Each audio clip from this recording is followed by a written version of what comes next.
This is not a political speech. This is a polished speech. So please calm down. Honorable Chief Minister, respected Shri Nara Chandrababu Naidu Garu, the transformative leader who made Hyderabad a pulsating IT hub and laid the foundation for the Telugu tech, a wave that swept the entire world. Our CBN sir, Honorable Home Minister Srimati Anita Garu, a person with a balanced blend of empathy, discipline and dynamism. Honorable DGP Sri Harish Kumar Gupta Garu, a fearless police commander, and my MLA Sri Bola Ramajanil Garu Pratipadu, and the chairman RVRJC College Sri Srikant Garu, and Raipati Srinivas Garu and Surya Kotta Garu, and all the friends from the law enforcement, and most importantly of all the Guntur people, namaskar, good afternoon, thank you. ఒకసారి మీరు చరిత్రలోకి వెళ్తే ఎవరు IT గురించి ఆలోచించని రోజుల్లో IT గురించి ఆలోచించి తెలుగు జాతి మొత్తం ఈరోజు ప్రపంచంలో ఎక్కడ ఉన్నా కూడా అన్ని వర్గాల ప్రజల కంటే ముందుగా ఒక BMW కారులో కానీ ఒక బెంజ్ కారులో కానీ తిరిగే విధంగా చేసినటువంటి గొప్ప వ్యక్తి శ్రీ నారా చంద్రబాబు నాయుడు గారు. భారతదేశానికి హైటెక్ సిటీని పరిచయం చేసినటువంటి వ్యక్తి శ్రీ నారా చంద్రబాబు నాయుడు గారు.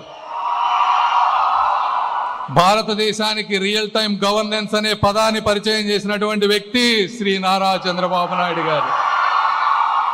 ఎవరికీ తెలియని రోజుల్లో సిటిజన్ సెంట్రిక్ డిజిటల్ సర్వీసెస్ కి ఈ సేవ మీ సేవ అని పేరు పెట్టినటువంటి మహోన్నతమైన వ్యక్తి శ్రీ నారా చంద్రబాబు నాయుడు గారు. బయోమెట్రిక్ ఇంటిగ్రేటెడ్ గవర్నెన్స్ తో అకౌంటబిలిటీ క్రియేట్ చేసినటువంటి వ్యక్తి శ్రీ నారా చంద్రబాబు నాయుడు గారు. పేపర్ల మీద ఉన్నటువంటి ల్యాండ్ రికార్డ్స్ ని డిజిటైజ్ చేసినటువంటి మొదటి వ్యక్తి శ్రీ నారా చంద్రబాబు నాయుడు గారు. అయితే ఈరోజు ఆయనకి 75 years వచ్చిందని అందరూ అనుకుంటా ఉంటే మళ్ళీ ఈరోజు క్వాంటమ్ కంప్యూటింగ్ అని, ఆర్టిఫిషియల్ ఇంటెలిజెన్స్ అని, వాట్సాప్ గవర్నెన్స్ అని భారతదేశం మొత్తం కూడా మళ్ళీ ఈరోజు ఆంధ్రప్రదేశ్ వైపు చూసే విధంగా చేసినటువంటి వ్యక్తి కూడా శ్రీ నారా చంద్రబాబు నాయుడు. కొంతమంది అప్పుడప్పుడు అంటూ ఉంటారు క్వాంటమ్ వ్యాలీ అంటే, క్వాంటమ్ కంప్యూటింగ్ అంటే ఇదంతా మనం చూస్తామా ఏంటి, ఇదంతా నిజమేనా అని. ఈరోజు చెప్తా ఉన్నాం క్వాంటమ్ కంప్యూటింగ్ అనేది ఒకప్పుడు చాలా కష్టమైనది. ఈరోజు గూగుల్, అమెజాన్, మైక్రోసాఫ్ట్ అందరూ క్వాంటమ్ కంప్యూటింగ్లో ఉన్నటువంటి కష్టమైన వాటన్నిటికి కూడా సొల్యూషన్స్ కనుక్కున్నారు. క్యూబిట్ ఎర్రర్స్ రేట్ అనేది చాలా తగ్గిపోయింది కాబట్టి సొల్యూషన్స్ ఫాస్ట్గా వస్తూ ఉన్నాయి. రెండోది క్వాంటమ్ కంప్యూటింగ్ చాలా ఎక్స్పెన్సివ్ అయినప్పటికీ కూడా సాఫ్ట్వేర్ యాజ్ ఏ సర్వీస్ ఎలా ఉందో క్వాంటమ్ యాజ్ ఏ సర్వీస్ ఈ రోజు దాదాపు 4 లక్షల మంది బిజినెస్ ఓనర్స్ కానీ ఎంటర్ప్రైజెస్ కానీ ఎక్కడో ఉన్న క్వాంటమ్ కంప్యూటర్స్ ద్వారా సర్వీసెస్ పొందుతూ ఉన్నారు, ఎక్స్పెరిమెంట్ చేస్తూ ఉన్నారు. సో క్వాంటమ్ కంప్యూటింగ్ అనేది అతి త్వరలో జరగబోయేటువంటి రియాలిటీ.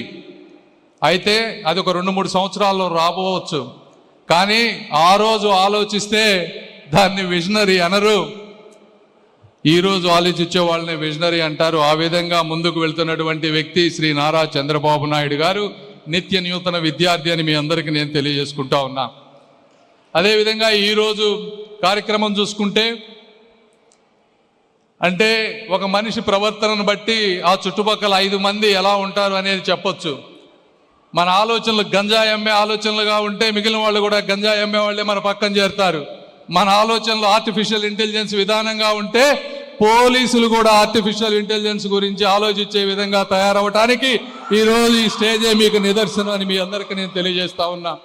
ఎక్కడా లేని విధంగా, భారతదేశంలో ఎక్కడా లేని విధంగా కేవలం ఆంధ్రప్రదేశ్లో ఈరోజు పోలీసు వారందరూ కలిసి ఈ ఆర్టిఫిషియల్ ఇంటెలిజెన్స్ గురించి ఆలోచించి సమాజంలో జరుగుతున్నటువంటి స్కామ్స్ కానీ ఇంకోటి అన్నిటికీ కూడా సొల్యూషన్స్ రాసే విధంగా దాదాపు 160 మంది దగ్గరికి తీసుకొచ్చి అందులో 60 మంది బెస్ట్ కంపెనీస్ని ఐడెంటిఫై చేసి సొల్యూషన్స్ వీరే చెప్పారు. ఎందుకంటే ఒక్కొక్కసారి ఐటీ వాళ్ళు చేస్తే అది సొల్యూషన్స్ రావు.